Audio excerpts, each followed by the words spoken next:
Now, we've talked a bit about our external type connections to our storage devices. Now, not only do we have these cables coming out of our computers that allow us to connect to storage devices, we also have internal connections. The first one we're going to talk about is our SATA connection. Probably going to be the most common type of cable or storage connection cable that you're going to find inside of modern desktops.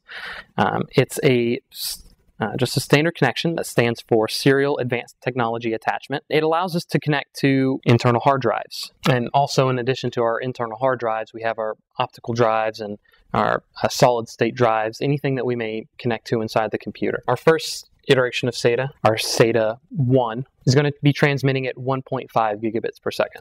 SATA 2, 3.0 gigabits per second. And then our SATA 3 at 6.0 gigabytes a second. Now, these faster speeds inside of our devices are extremely critical, especially when we're running, say, the operating system or loading and saving different files onto our internal hard drives, because the faster we can get that connection, it increases our save speeds and our load speeds from our devices. Now, in addition to internal SATA connectors, we also have internal PATA connectors, which stand for Parallel ATA. Our SATA connectors are Serial Advanced Technology Attachment, whereas our PATA is going to be Parallel Advanced Technology Attachment. It was sort of the precluder to SATA, and it's sort of slowly being phased out, but you'll still find it in a good number of older computers that you may encounter, so it's something we need to know about. Our Parallel ATA is also known as an IDE connector. They both mean the same thing. If you hear IDE or if you hear PATA, they're both talking about the same connectors or the same cables. Now, our Parallel ATA allows us to have up to 2 devices per cable, 2 devices per interface. Whereas on our Serial ATA, it's 1-to-1, one motherboard connection to one device. Whereas on this cable, it's one motherboard connection to up to 2 devices. Our Parallel ATA is going to run at either one speed or another speed, depending on our version of the Parallel ATA that we're using. We'll be either running at 100 megabytes per second or 133 megabytes per second. We can see a situation where the more upgraded our connectors will be, the better it is for us in transferring data.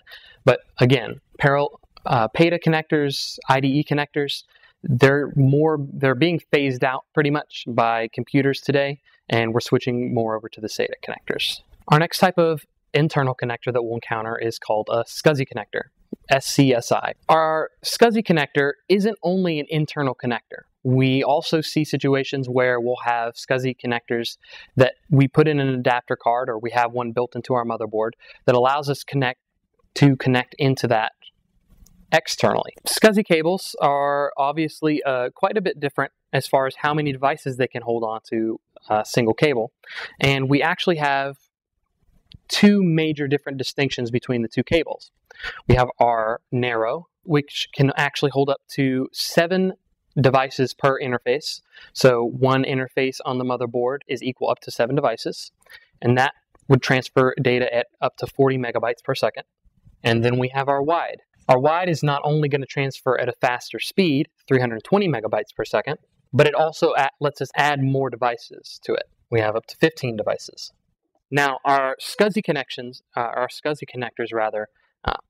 allow us to daisy chain devices onto our cable.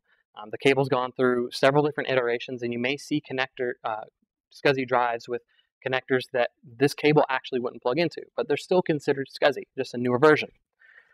This SCSI connector, as you can see, also has a terminator at the end.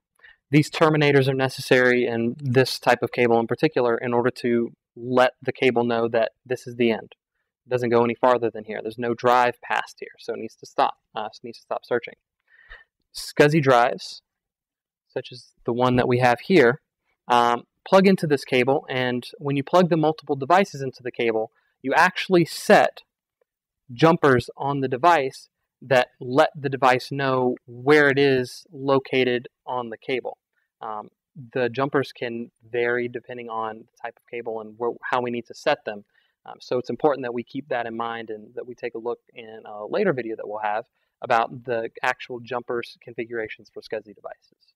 one of the last internal type connections we're going to look at is the floppy connection. When we take a look at our floppy cable, it's going to be another ribbon cable, which looks very similar to either our SCSI or our SCSI or IDE connection. But we're going to notice that it's a bit thinner. Now, another distinctive point on our floppy cable is going to be the twist that we have in the end here. Now, this twist, sometimes we'll see that we only have floppy drive connectors that have two ends on them. They don't have a space for a second connector. This twist is going to be on the end of our last floppy drive. So we don't want to plug in the end with the twist into our motherboard. We want the twist, again, to be plugged into our floppy drive. We don't use floppies too much anymore because we need more space than floppies can allow. But we still use them for recovery, and we still use them in emergency situations, so it's good to know a little bit about the connectors. The floppy connector can actually transmit at up to 1 megabyte per second.